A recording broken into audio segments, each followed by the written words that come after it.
सबसे बड़ा कौन है? द्वापर युग की बात है। एक दिन अर्जुन अपने प्रिय माधव श्री कृष्ण के साथ वन में विहार कर रहे थे। उसी दौरान अर्जुन के मन में एक प्रश्न आया और उन्होंने बड़ी ही जिज्ञासा के साथ श्री कृष्ण की तरफ देखा, क्योंकि वे श्री कृष्ण से इस प्रश्न का उत्तर चाहते थे।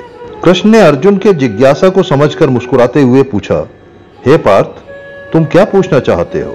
फिर अर्जुन उनसे बड़े ही जिज्ञासु भाव में पूछते हैं कि हे माधव, पूरे ब्रह्मांड में सबसे बड़ा कौन है? तब श्री कृष्ण अर्जुन से कहते हैं कि हे पार्थ, मुझे तो सबसे बड़ी धरती ही दिखती है, लेकिन इस धरती को समुद्र ने घेर रखा है, मतलब यह सबसे बड़ी नहीं है। लेकिन समुद्र को भी तो सबसे बड़ा नहीं कहा जा सकता, क्योंकि इसे तो अगस्त्य ऋषि ने पी लिया था।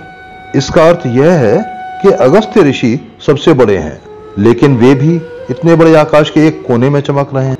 इसका मतलब तो यह हुआ कि आकाश सबसे बड़ा है। लेकिन इस आकाश को भी विष्णु जी के वामन अवतार ने अपने एक ही पग में नाप लिया था। तो इससे स्पष्ट होता है कि सबसे बड़े विष्णु यानी कि मैं हूं।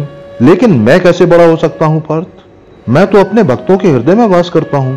अर्थात सबसे बड़ा तो भक्त है, जिसके हृदय में भगवान का वास होता है। कहने का तात्पर्य यह है कि यदि मनुष्य का हृदय निश्चल निष्पाप है और वह सच्चे हृदय से भगवान की भक्ति करता है, तो वह स्वयं को ईश्वर में समाहित कर लेता है। वह मनुष्य संसार के सभी भौतिक व लौकिक सुखों से ऊपर उठकर अलौकिक आनंद की अनुभूति करता है तथा मोक्ष प्राप्त कर देवताओं से भी उत्तम स्थान प्राप्त करता है। इसी प्रकार के धर्म और ज्ञान से संबंधित वीडियो देखने के लिए मेरे चैनल को लाइक करें, शेयर करें और सब्सक्राइब करें।